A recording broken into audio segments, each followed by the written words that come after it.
రామ్ చరణ్ ఉపాసన దంపతులు దర్శించుకున్నారు. ముందుగా ఆలయం వద్దకు చేరుకున్న రామ్ చరణ్ ఫ్యామిలీకి స్వాగతం పలికిన అధికారులు దర్శన ఏర్పాట్లు చేయించారు. ఇక దర్శన అనంతరం రంగనాయక మండపంలో వేద పండితులు వేద ఆశీర్వచనం అందించగా టీటీడీ అధికారులు స్వామివారి పట్టు వస్త్రాలతో సత్కరించి తీర్థ ప్రసాదాలు అందజేశారు. తమ అభిమాన హీరో వస్తున్నాడని తెలిసి స్థానిక అభిమానులు భారీగా అక్కడికి తరలివచ్చారు. ఫోటోలు తీసుకునేందుకు భక్తులు పోటీలు పడ్డారు.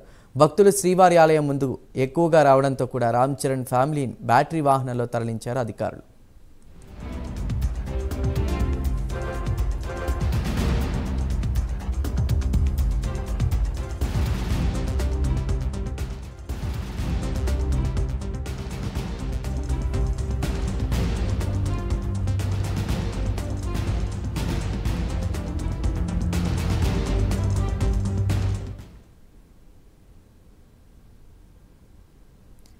తిరుమల శ్రీవారిని సుప్రభాత సేవలో రామ్ చరణ్ ఉపాసన దంపతులు దర్శించుకున్నారు. ముందుగా ఆలయం వద్దకు చేరుకున్న రామ్ చరణ్ ఫ్యామిలీకి స్వాగతం పలికారు ఆలయ అధికారులు. అదేవిధంగా దర్శనానంతరం రంగనాయక మండపంలో వేద పండితులు వేద ఆశీర్వచనం అందించగా టీటీడీ అధికారులు స్వామివారి పట్టు వస్త్రాలతో సత్కరించి తీర్థ ప్రసాదాలు అందజేశారు.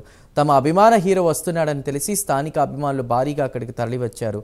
ఫోటోలు తీసుకునేందుకు భక్తులు పోటీలు పడ్డారు. భక్తులు శ్రీవారి ఆలయం ముందుకు ఎక్కువగా రావడంతో రామ్ చరణ్ ఫ్యామిలీని బ్యాటరీ వాహనంలో అధికారులు తరలించారు.